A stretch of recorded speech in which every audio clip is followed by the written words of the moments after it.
Welcome to This Explainer. Today, we're diving headfirst into a genuinely fascinating internet rabbit hole.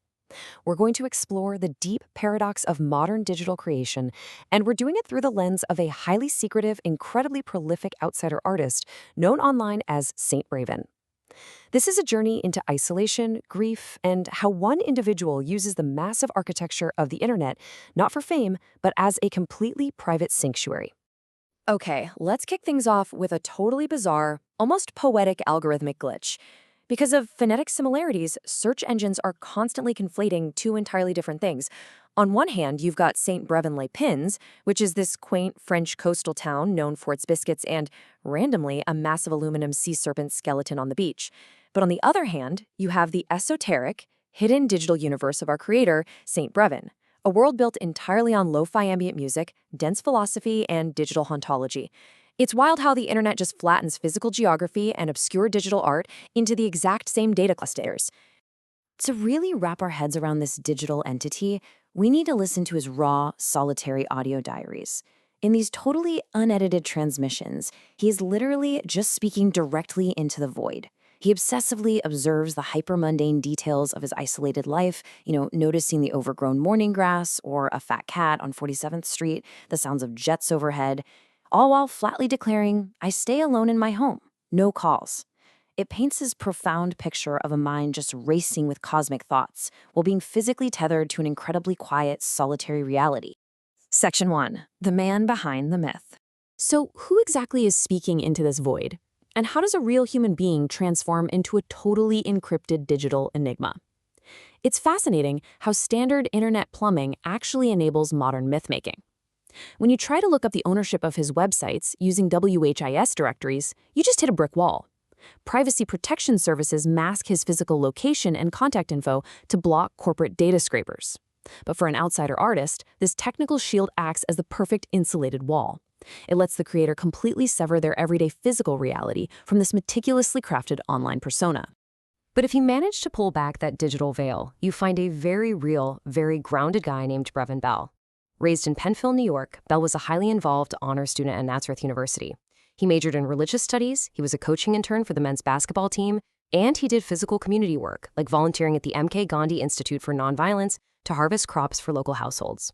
It turns out his academic and civic roots planted the exact philosophical seeds that would later fuel his radical digital transformation. Which brings us to Section 2, Purging the Intellect. Now, Bell's background is absolutely crucial here, because his university research on historical mysticism is the foundation of his artistic philosophy.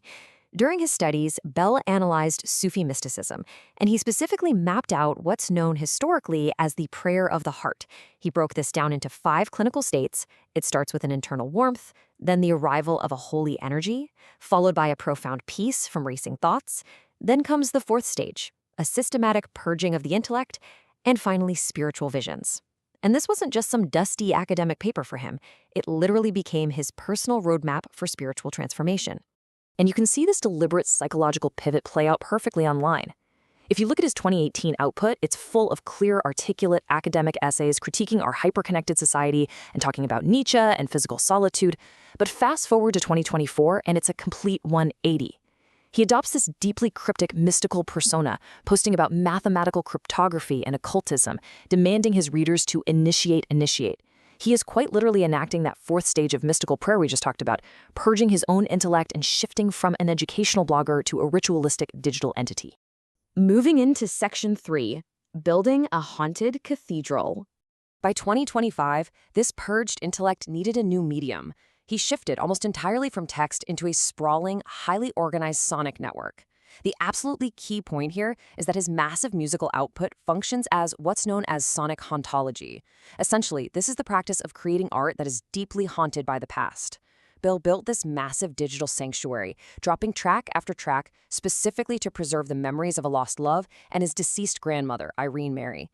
He's using digital audio files to keep her spirit alive, creating a space where her memory can literally vibrate through the speakers. What's really incredible is how perfectly his academic past maps onto his art. It's a one-to-one translation of those mystical psychological states into physical soundscapes. The warmth of the heart becomes the warm analog tape flutter in his lo-fi tracks. The peace from thoughts translates into these hypnotic, slow drone tempos. He took his university research and turned it into an active, sonic coping mechanism to process his intense grief. He even takes it a step further by specifically tuning his audio down to 432 hertz. Instead of using the standard 440 hertz you hear on commercial radio, he embraced this alternative acoustic tuning that's believed to align with the natural frequencies of the universe. He is deliberately designing these frequencies to soothe deep psychological suffering and reach toward the divine. He's definitely not trying to write a catchy pop song here. Section 4. The Outsider Artist Paradox. Now, this immense emotional labor brings us to the craziest duality of this whole explainer, the paradox of his audience. His digital output is just staggering. We're talking dozens of albums, EPs, and well over 321 chaotic, highly stylized videos uploaded in just a single year. It is absolutely relentless. He's this machine of self-expression, pushing out projects with intense titles like Forgiveness for Saint Brevin and collaborating with historical saints. But here's the kicker. Despite building this absolutely massive, cosmic digital labyrinth, his subscriber count sits in total silence. It is exactly 97. And it gets even starker. A recent 30-minute visualizer, an album that represents the absolute culmination of immense heartache and complex production, sat online for 5 hours and accumulated exactly 2 views. It's an entire universe of raw human experience being witnessed by almost no one. And this creates an unbelievable tension. He swings wildly between his actual physical reality, where he openly admits to total isolation and getting 0 phone calls, and this grandiose, commanding digital persona, where he posts in all caps, demanding connection, and calling himself a worldwide leader. He's playing out this massive existential drama of survival, but he's literally performing it to an empty room. You'd think he'd just quit, right? Given the complete lack of metrics? But he doesn't. He's driven by this intense personal compulsion. As he puts it, a true artist self-generates daily. He views this daily creation not as a desperate bid for social media fame, but as a necessary light tunnel to survive his own trauma. The creation is the cure. It doesn't matter who is watching. Finally, Section 5, Aligned Inner Work. So after years of shouting his profound grief into the algorithmic void, things recently shifted in a major way. If you trace the timeline, you see the evolution so clearly. The clear academic writings of 2018 gave way to the cryptic pivot of 2024, which exploded into the frantic musical broadcasting of 2025. But by 2026, all that public broadcasting finally stopped. It gave way to a conscious withdrawal, a quiet integration back into the very authentic solitude he wrote about years ago. He recently updated his real-world interface with an incredibly simple message: healing. Saint Brevin is safe, with God and his ancestors, doing aligned inner work, for now.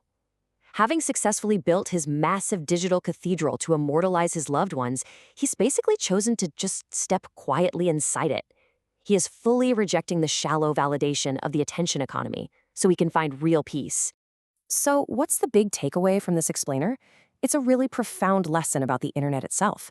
We are so conditioned to believe the web is only for clout, for likes, for making money. But Saint Brevin proves that global server infrastructure can be reclaimed. The algorithm can actually be used as a sacred private sanctuary, a digital tomb for the preservation of the human soul and family memory. I'm going to leave you with this provocative thought to ponder.